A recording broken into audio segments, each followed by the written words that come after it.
I'm Dr. Jonathan Allan, Canada Research Chair in Men and Masculinities at Brandon University, and the author of Uncut, a cultural analysis of the foreskin. The inspiration for this topic is fairly standard to an academic project. I received a question that I thought at the time was rather stupid. And lo and behold, I couldn't let go of the question, and I kept coming back to it and realized that the stupid question was not stupid at all. It was me who was stupid for thinking it's stupid. And I started writing and researching and having a lot of fun doing it. These are sensitive discussions, and I think no matter what, we all have an opinion on it. So what I did is I read as much as I could, including the voices that I might have agreed with or disagreed with, as well as ensuring that I was engaging a wide variety of sources, from biomedical research to sex manuals to books about puberty to parenting manuals. Shifting societal attitudes around this topic are pretty significant because of a number of voices or platforms. One of the common concerns is that, well, the foreskin's ugly. Where did this idea come from? After all, Michelangelo's David is uncut. Where do we get ideas of hygiene from? Where do we get ideas of family from, right? So a common reason to have a child circumcised is so he looks like dad, or fears of bullying in the locker room.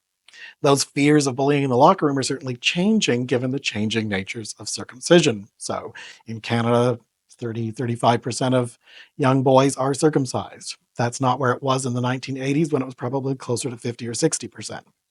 So changing natures, changing debates. What's causing those changes? I think it's discussions. I think it's awareness. And I think it's also the ways in which it's no longer covered by healthcare programs in Canada, except for Manitoba, where it continues to be covered. I think what most surprised me was how widespread the discussions are. It seemed to me, it didn't matter where I went, whether it was biomedical sciences, history, geography, anthropology, literature, film, photography, I was finding foreskins or discussions of them. As I said, we all have an opinion, and that doesn't seem unique to a particular space, but pretty much everywhere. What I hope is that we will have discussions that are civil, that are collegial, and that set out to understand one another, even if we disagree. The foreskin and circumcision are hot topics. They speak to a range of concerns, from religion to ethics to morals to personal freedoms. And I think it's important that we have those discussions. The research isn't done. I'm continuing to do work on this by focusing now on the history of anti-circumcision movements, trying to understand how they came about, why they came about, and where they're going.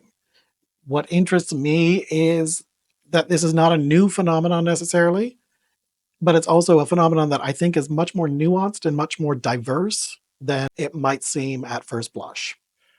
Folks can find out more about Uncut at our book launch at the John E. Robbins Library at Brandon University, November 21st at 6 o'clock.